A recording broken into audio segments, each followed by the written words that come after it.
Street in New York City. This is where my studio is. This is formerly the site of the second Potter's Field in New York, among other things, from 1790 to about 1845, 1850. This is where you were buried if you were poor. And now it's filled with artists and sweatshops. Couldn't walk. I What? check all sorts of things. We're going to have a bit of a wait for the elevator.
These are actually some of the latest ones. These are some of the last ones I've done. And I'm kind of playing with the idea of the long rectangle. I do a lot of small squares or cells, and I lay those cells out to create these kind of strata of color in empty space. And of course, after a while, you play with the idea of taking some of those cells, and why don't I just enlarge the cell? Why don't I make that one cell of color, take up a lot of a painting, if for no other reason than the fact that I could do less painting, right? And that's what these are. Playing with the rectangle, laying out this kind of long swath of color, and then placing it within the cells in different arrangements and different strata, creating that kind of tension in the space. How did you get to that? Well, I got to that by the earlier works wanting to do painterly things. Mm-hmm. Still wanting the strata of color. The actual process of the hierarchy is actually pretty simple.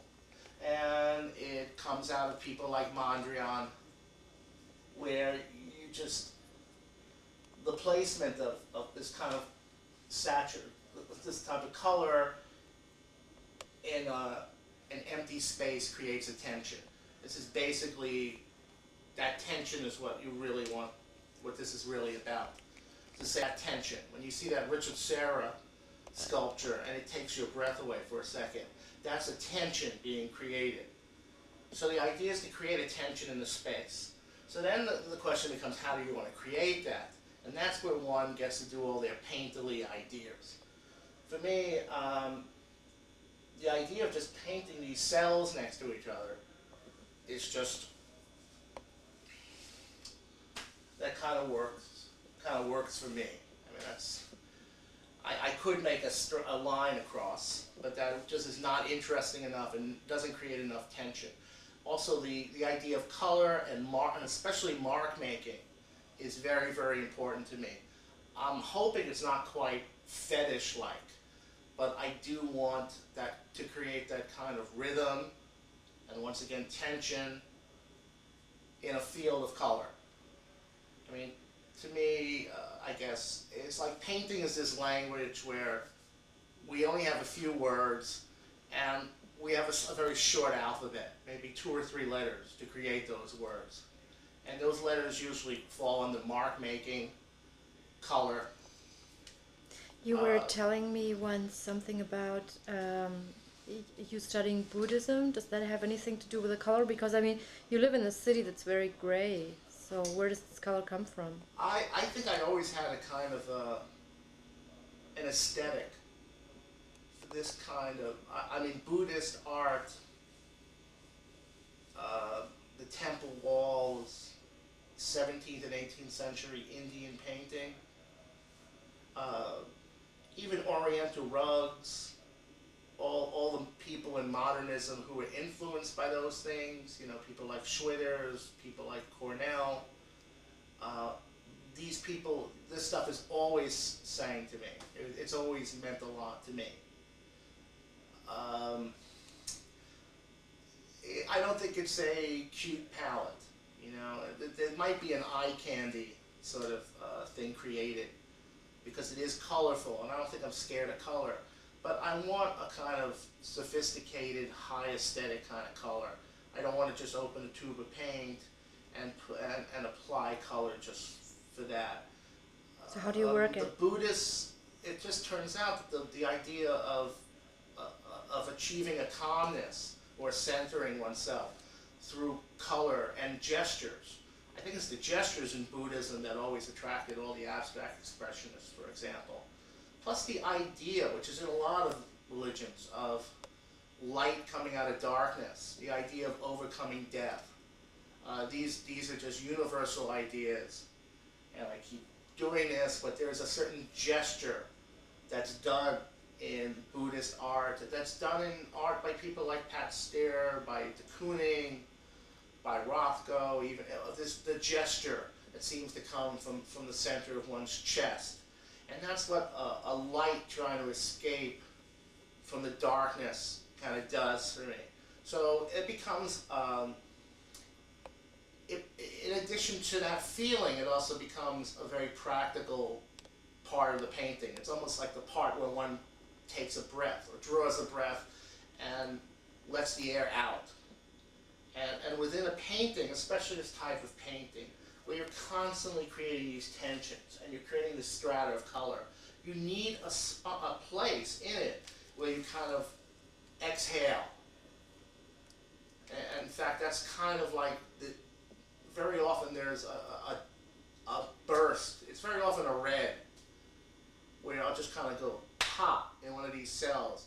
And it's almost like a point of exhaling. It's just kind of like, and I do try to do these things at one time. I mean, I don't really think too much out. I think a little more in the newer work.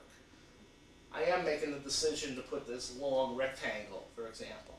But for the most part, I don't want to know where I'm going. I'm not concerned about if the line is straight.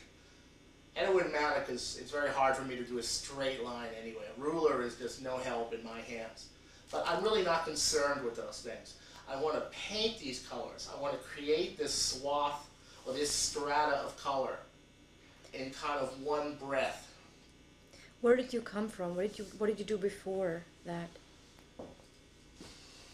Well, originally I woke up one day and I'd always wanted to be an artist. I basically came from a place, from a family, whatever. I also didn't know hadn't figured out, but I always had this aesthetic and this interest in art, what we call art, in making art.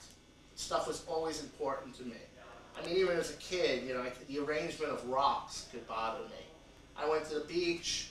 I was more concerned with playing with sticks in the sand than with going in the water.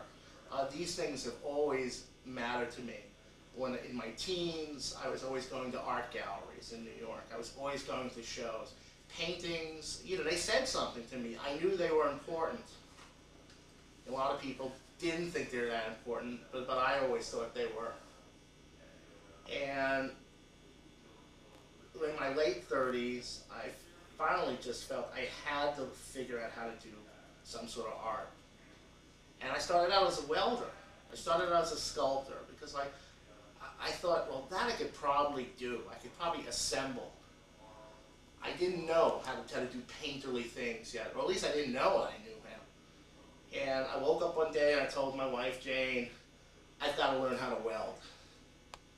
And I actually found somebody in the New York press. This would have been about 1991 or something, 92. And I became assistant to a 63-year-old sculptor by the name of Harold Sklar. Now, Harold was not like a great sculptor, but he was actually a really good guy to go and work with. He basically had the equivalent of a small factory on 14th Street. Uh, After a few weeks of being there, after I talked him into letting me do more work on my own, he would basically leave me alone. He'd leave me alone in this factory full of metal on 14th Street, and then I learned how to weld. I mean, I would pick up all the junk, and I would kind of, well, I'll show you. I would kind of something like this. I would pick up all the metal around the studio and place it within what I now know is a grid. And I would create these what I would call crazy quilts. And I was learning how to, and I actually within these grids and all found that I could do all sorts of painterly things. See, I just didn't feel like I could do them with a brush and paint. But I was actually I was looking for an excuse to find a way to do all the things that a painter does, all the things about nuance and gesture and color. And I found a way to take aniline dyes that the furniture makers on the floor would use and apply them to this cheap metal. And basically I would take cheap metal, make these crazy quilts out of them, welding them with a 3200 degree torch from metal that I would find all over the place, and then paint them with these dyes and try to create something that was, well, beautiful too. Try to create something that just was filled with character. It was filled with, that had nuance, that had an aesthetic happening, that had balance. And that was kind of my entry into art. I did that for about a year and a half. And then things got a little too, I wasn't able to stay with Harold anymore. I think part of it, a large part of it was, I kind of was doing work that was approaching to, and maybe was even better than what he was doing. And it got the tensions got very high. So by 1994 or something, or maybe even, 94, late 94 or so, he basically had to leave his studio. And then for the next few years, until August of 1996, I didn't have a studio. What I would do is I would work at home. Actually, for a long time, it didn't work. And I'll tell you, the only thing worse than not being able to work was all of a sudden have a taste of about a year or so, year and a half, of having a studio space and being able to create art. And then all of a sudden not being able to do that. And that was really awful. I mean, it was a very, very stressful time.